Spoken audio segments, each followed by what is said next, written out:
সম্প্রতি গুরুত্বপূর্ণ বাণিজ্যিক রুট লোহিত সাগরে আধুনিক নৌযুদ্ধের চিরচারিত ধারণাকে বদলে দিয়েছে ইয়েমেনের হুথি বিদ্রোহীরা। লোহিত সাগরের সংকীর্ণ জলপথে মার্কিন রণতরীগুলোর জন্য এক ভয়াবহ চ্যালেঞ্জ তৈরি করে তারা। হুথিদের স্বল্প খরচে তৈরি ড্রোন এবং মিসাইলে বারবার প্রতিরোধের মুখে পড়ছে আধুনিক সমরাস্ত্রে সজ্জিত মার্কিন নৌবাহিনী।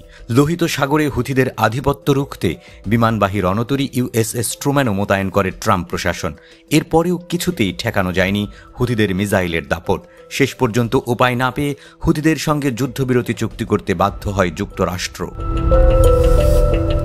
এর মাধ্যমে হুথিরা প্রমাণ করে দিয়েছে যে কম খরচেও শক্তিশালী শত্রুর বিরুদ্ধে কার্যকর আঘাত হানা সম্ভব।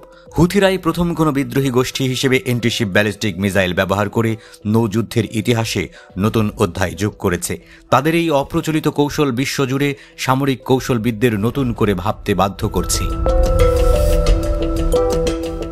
গত 6 মে লোহিত সাগরে একটি মার্কিন FA-18 সুপার হর্নেট যুদ্ধবিমান বিধ্বস্ত হয়। $67 মিলিয়ন মূল্যের এই বিমানটি ইউএসএস হ্যারিয়েস ট্রুম্যান বিমানবাহী রণতরীতে নামার সময় দুর্ঘটনায় পড়ে। এর মাধ্যমে গত 5 মাসের মধ্যে একই বিমানবাহী রণতরী থেকে তৃতীয় যুদ্ধবিমান হারায় যুক্তরাষ্ট্র। গত বছরের ডিসেম্বর থেকে লোহিত সাগরে বিমানবাহী রণতরী ইউএসএস ট্রুম্যান মোতায়েন রয়েছে। মূলত ইয়েমেন থেকে ছোড়া ড্রোন এবং মিসাইল প্রতিরোধ করতেই এই বিমানবাহী রণতরী মোতায়েন করে ট্রাম্প প্রশাসন।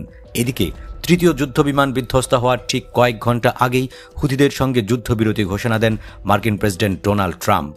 মার্কিন প্রতিরক্ষা সদর দপ্তর পেন্টাগনের সঙ্গে সমন্বয় না করেই ট্রাম্পের যুদ্ধবিরতির ঘোষণা মার্কিন সামরিক কর্মকর্তাদের হতবাক করে দেয়। কারণ এর মধ্যেই লোহিত সাগরে হুথিদের দমন অভিযানে প্রায় $1.5 বিলিয়ন ব্যয় করে ফেলে যুক্তরাষ্ট্র। এমনকি 30টিরও বেশি যুদ্ধজাহাজ মোতায়েন করা হয়। শুধু তাই নয়, হুথির বিপক্ষে ডজনখানেক রিপার ড্রোন হারায় যুক্তরাষ্ট্র, যার প্রতিটির মূল্য প্রায় $30 মিলিয়ন।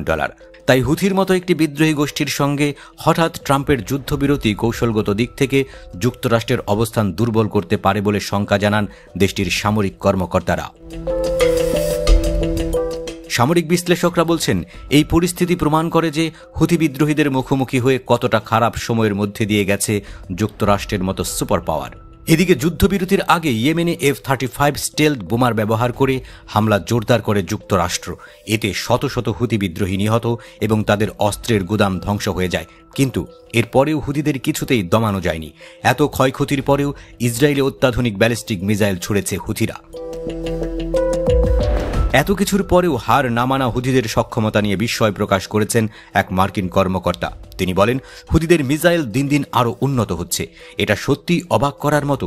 আমরা পরিস্থিতি নিয়ন্ত্রণ করতে পেরেছি, কিন্তু এভাবে কতদিন চলতে পারে বলেও হুথিদের নিয়ে শঙ্কা প্রকাশ করেছেন তিনি।